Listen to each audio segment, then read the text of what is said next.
Section 10.5 will talk about tangents, and it'll also introduce secant lines as well, but we're not really going to use secant lines as much until we get to section 10.6. So secant line versus tangent line. So a secant line crosses a circle twice, so it intersects a circle twice, 2 times.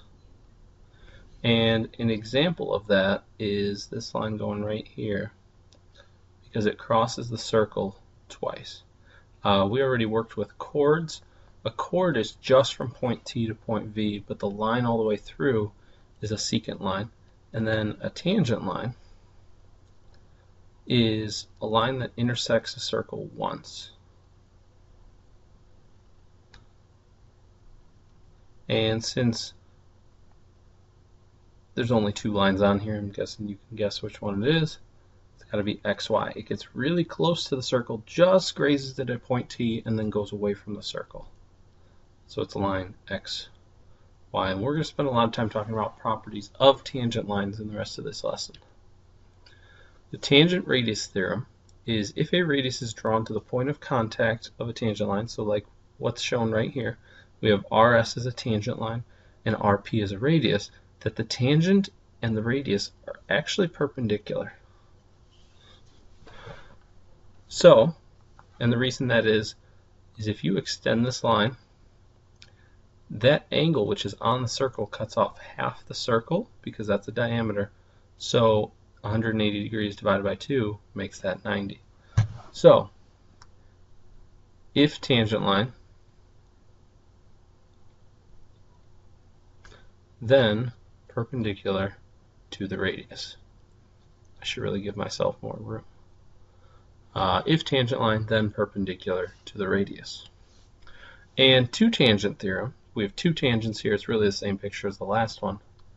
But if 2 tangents from same point, and that's real important, is they have to start at the same point and be both tangent lines, then congruent. Those are actually congruent. And if I extend this radius and I draw this in the middle, what this actually does, because all radii are congruent, and this is reflexive property, this actually gives us 2 congruent triangles. So that's how you can finish this proof, is because of the congruent triangles. So these 2 are congruent because they're corresponding parts. But the 2 tangent theorem, basically, if I have 2 tangents that form this kind of like cone or this hat, depending on the direction the picture is, you can say that those 2 are congruent. So, same picture, we know those 2 are congruent already.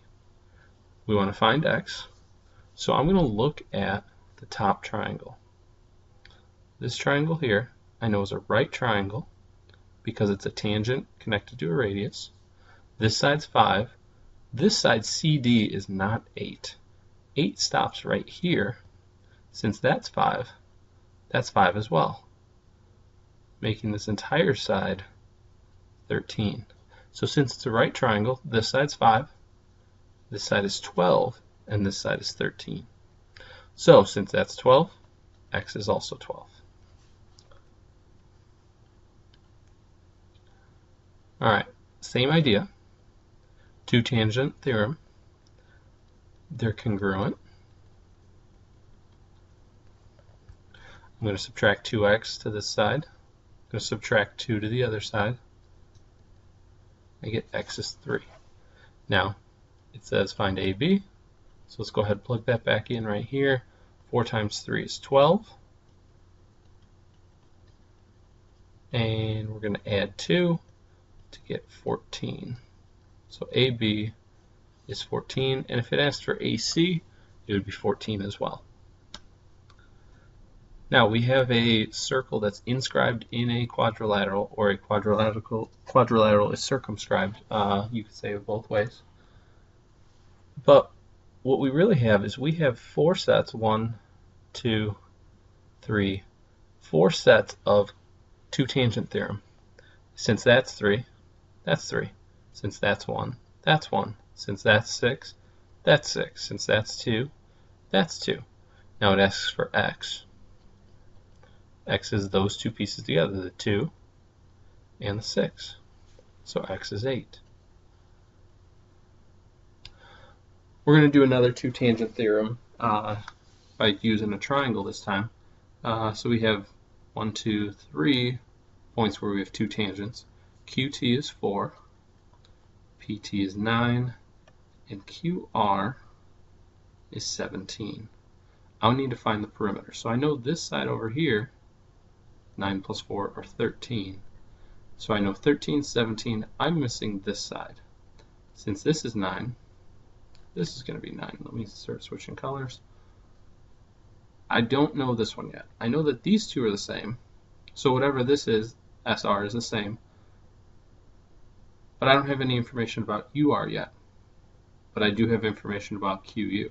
Since QT is 4, QU is also 4. Now, QU is part of QR. So this one's 17 minus 4, which is 13. And if that's 13, that's 13 as well. And 9 plus 13 is 22.